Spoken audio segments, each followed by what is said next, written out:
ভট্রিকের সূত্রের যে প্রয়োজনীয় এবং যথেষ্ট শর্ত প্রয়োজনীয় এবং পর্যাপ্ত যে শর্তের যে প্রমাণ সেটা আমরা আলোচনা করতেছিলাম। তো এর আগে আমরা পার্ট 1 এবং পার্ট 2 এ এই প্রয়োজনীয় শর্তটা প্রমাণ করেছি। এখন আমরা পর্যাপ্ত শর্তটি প্রমাণ করব। এই পার্ট 3 এ আমরা এই পর্যাপ্ত শর্তটি প্রমাণ করব। তাহলে এখানে আমরা লিখব যে মনে করি এর আগে আমরা কি করেছি যে প্রথমে ধরে একটা কোনো কিছু নিয়ে বা সূত্র ব্যবহার করে আমরা এটা নিয়ে আসছি, এই সমীকরণটি নিয়ে আসছি। তো এইটা ব্যবহার করে এখন আমরা এই পর্যাপ্ত শর্তটা এগোবো। তাহলে মনে করি আমরা বলবো যে বক্রতলের উপরে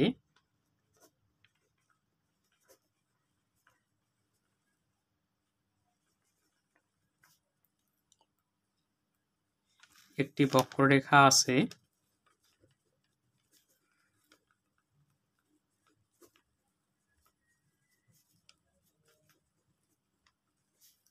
যার প্রত্যেকটি বিন্দুতে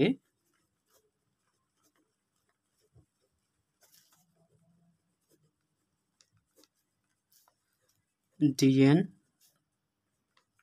plus kappa dr equals to 0, অর্থাৎ আমরা যেটা বর্ণনাতে বলছি সেটা এখানে বলছি। এখন দেখাতে হবে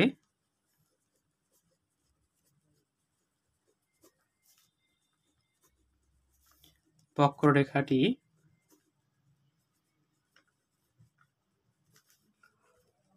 বক্রতার রেখা, অর্থাৎ আমরা প্রয়োজনীয় শর্তে এই যে বক্ররেখাটা বক্রতার রেখা এটা আমরা ধরে নিয়ে আমরা dn প্লাস কাপ্পা dr প্রমাণ করছি। কিন্তু এখানে আমরা কি করব, এইখানে আমরা উল্টার কাজটা করব। এই যে শেষে যে আমরা যেটা পাইছি এর প্রয়োজনীয় শর্তে এই উল্টা দিক থেকে আমরা সামনে যাব, অর্থাৎ পর্যাপ্ত শর্তে আমরা এই যেটা পাইছি এটির মাধ্যমে আমরা দেখাবো যে বক্ররেখাটি বক্রতার রেখা। তাহলে আমরা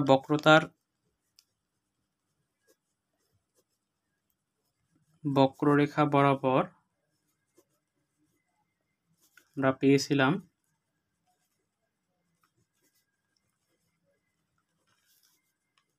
dn plus kappa dr dot r equals to 0, dn plus kappa dr dot r suffix b equals to 0।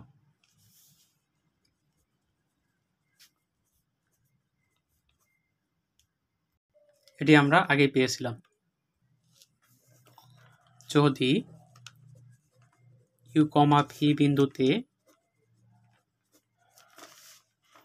বক্ররেখার দিক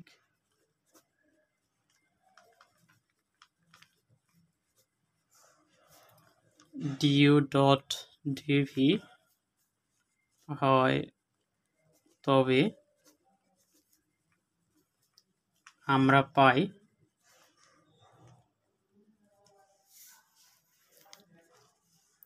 edu plus fdv cup minus kappa e plus du plus fdv equals to 0 এবং f plus du plus cdv minus kappa f du plus cdv equals to 0। এটা আমরা প্রয়োজনীয় শর্তের যে প্রথমেই এটা আমরা আলোচনা করেছি যে এটা লেখা যায়। তো এগুলো আমরা আগেই এগুলোর যে বেসিক আছে এবং এর আগের যে বিভিন্ন ধরনের প্রমাণ বা উদাহরণগুলো আছে সেগুলো থেকেই আমরা এগুলো কিভাবে লেখা যায় আমরা জেনেছি। আমি এখানে মূল সূত্রে এর বিস্তারিত আলোচনা করতেছি না, কারণ ভিডিওগুলো খুব বড় হয়ে যাবে। এগুলো আলোচনা করলে ভিডিওগুলো খুব বড় হয়ে যাবে, যার ফলে অনেকেই ভিডিওগুলো দেখতে বিরক্ত বোধ করবে। এই জন্য আমি এগুলো কিভাবে মনে রাখতে হবে সেটা বলে দিচ্ছি। আর এটার বেসিকগুলো আপনারা এর আগে যে বেসিক আছে, তারপরে উপপাদ্য আছে এবং উদাহরণগুলো আছে সেগুলো থেকেই আপনারা এগুলো পেয়ে যাবেন। একটু আম দৃষ্টি রাখলেই আপনারা পেয়ে যাবেন এগুলোর যে এগুলো কিভাবে আসে আপনারা পেয়ে যাবেন। আমি আপাতত যেহেতু ভিডিওগুলো খুব বড় হয়ে যাবে সেজন্য আমি এগুলা এখানে আলোচনা করতেছি না। কিন্তু কিভাবে মনে রাখতে হবে এগুলো আমি বলে দিচ্ছি। তো আমরা এখন লিখব আমরা জানি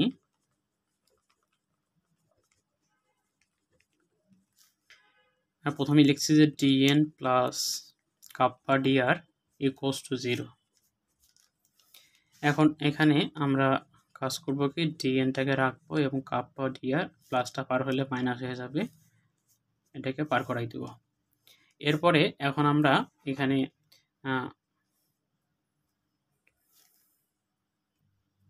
আচ্ছা এখানে আমরা যেহেতু এখানে কাপ্পার মানটা নিয়ে আসবো সেহেতু আমাদের সুবিধার্থে আমরা কাপ্পার মানটাই রেখে দিচ্ছি এবং এই dnটাকে পার করাই দিচ্ছি।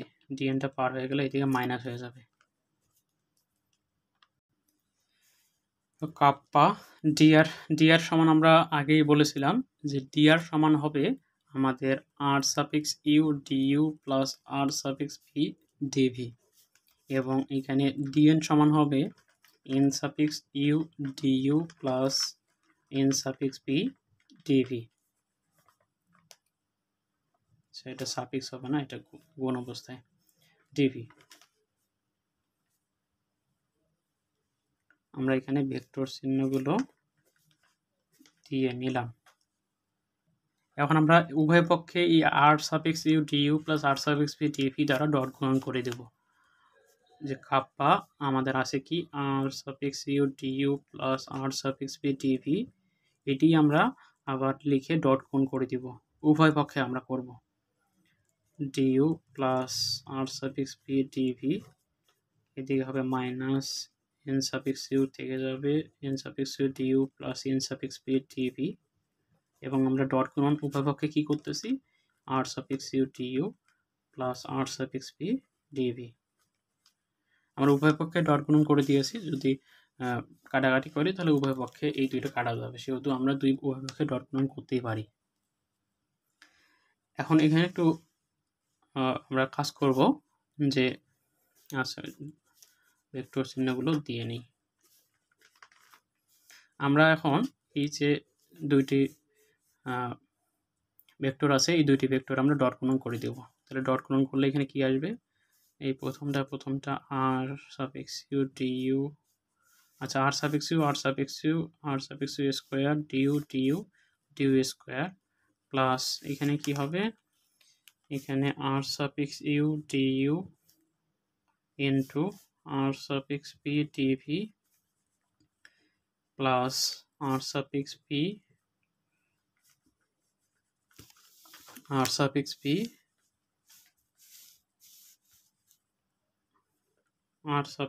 u dv du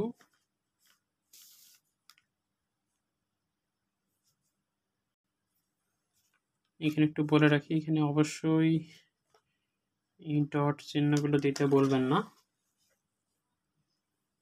আচ্ছা এরপরে প্লাস r সাফিক্স v, তাহলে r সাফিক্স v স্কয়ার এরপরে dv স্কয়ার। তো এই হলো প্রথমটি এবং দ্বিতীয়টি হবে এখানে n suffix u dot r suffix u du square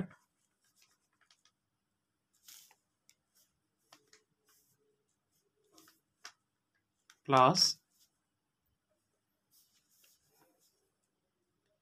n suffix u du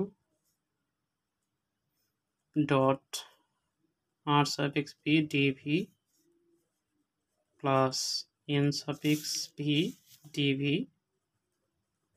dot r suffix v du plus n suffix v dv dot r suffix v dv।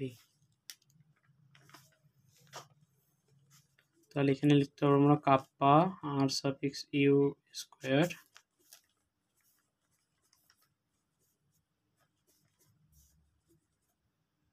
Sorry যেখানে n u r u দেখবেন, আচ্ছা sorry, সেখানেই vector চিহ্নটা দিয়ে নেবেন।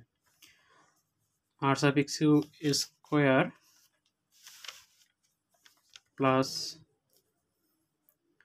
Due square plus এখানে দেখেন এখানে r suffix u r suffix p r suffix u r suffix p দুইটি আছে, দুইটা যোগ করলে আমরা টু আর সাফিক্স ইউ আর ডট আর সাফিক্স পি পাবো এবং ডিইউ ডিভি পাবো, ডিইউ ডিভি পাবো এবং এখানে আমরা পাবো r suffix P square d v square. এইদিকে আমরা পাবো মাইনাসটা গুণ করে দেব n suffix u r suffix u d u square, আচ্ছা d u square minus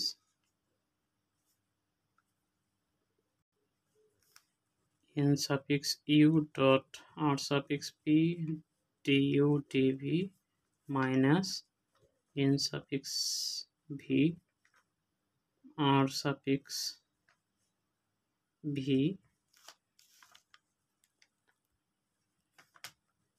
du dv।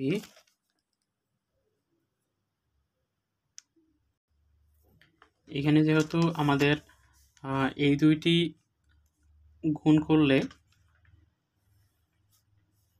শেষের আগেরটি এই দুইটি গুণ করলে n suffix p r suffix u আসে, এখানে আমরা n suffix p r suffix u লিখব এবং এখানেও আমরা প্লাসে মাইনাসে minus n suffix p r suffix p d u d v আর প্লাসে মাইনাসে minus n suffix p r suffix p dot dot n suffix p dot r suffix p আর ডিভি দুইটি আছে, ডিভি স্কোয়ার হয়ে যাবে। এখন একটু লক্ষ্য করেন আমরা প্রথমে লিখব কাপ্পা, এরপরে আমাদের এই আর সাফিক্স ইউ, আচ্ছা এটিকে আমরা আর সাফিক্স ইউ আবার লিখতেছি আর সাফিক্স ইউ ডট, আচ্ছা এখানে আরেকটু ভুল হয়ে গেছে সরি, এখানে r suffix U dot r suffix you হবে, এখানে হবে আর suffix p dot r suffix P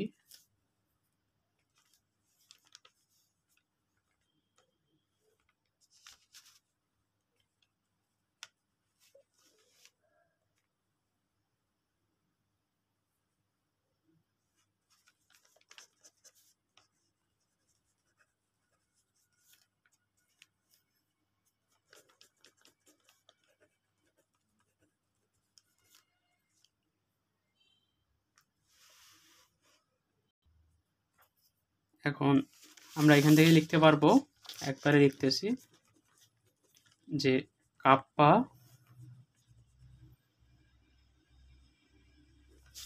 এখানে আমরা আর সাফিক্স ইউ এটা আমরা জানি ই, তাহলে ই আমরা লিখবো ই ডি ইউ স্কোয়ার তেমনিভাবে প্লাস টু এই আর সাফিক্স পি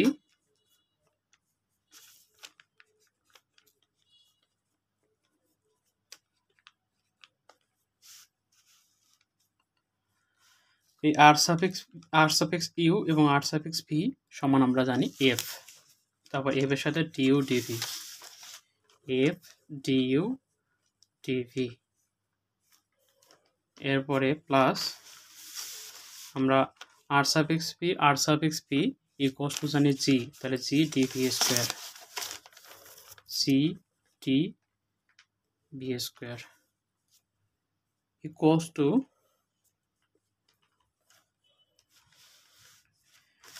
তো এখানে minus N u r u equals to লেখা যাবে আমাদের ই, ছোট হাতের ই তাহলে ই এর সাথে ডি ইউ স্কোয়ার হবে,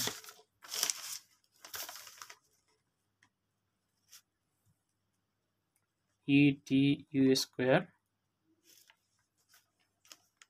প্লাস এরপরে N u NU R v সমান আমরা মাইনাস এনইউ আর ভি সমান আমরা কি লিখতে পারবো, এফ লিখতে পারবো।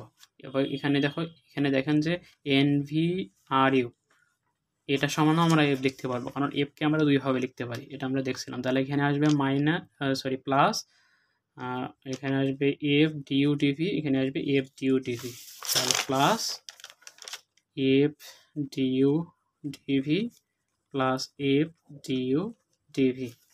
এরপরে এখানে আসবে minus N u R v সমান আমরা জানি ছোট হাতের জি, তাহলে এখানে আমরা লিখব G DV square plus G DV square. তাহলে দেখেন এখানে আমরা লিখতে পারবো kappa E d u square plus 2f du dv plus C dv square E du square plus, এখানে দুইটা এফ আছে, তাহলে 2f du dv plus C dv square. আমি বলেছিলাম যে এখানে আমি কাপ্পার মানটা বের করব, তাহলে কাপ্পার মানটা হবে এখানে তো উপরে ই ডি ইউ স্কোয়ার থেকে যাবে 2f du dv plus G DV square, এটা থেকে যাবে, যেহেতু এইদিকে কোন অবস্থায় আছে, অপর পাশে গেলে ভাগ অবস্থায় চলে আসবে, E d u square plus 2f du dv plus G DV square. এখান থেকে আমরা লিখব যে বা ইউ কমা ভি বিন্দুতে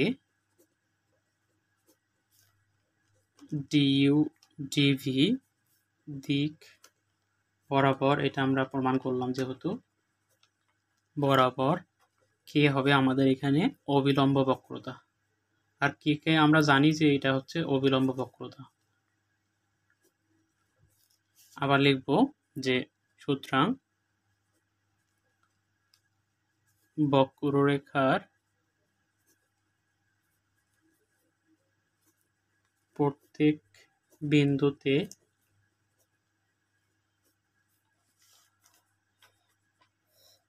দিক একটি প্রধান দিক, কাজেই বক্ররেখাটি অবশ্যই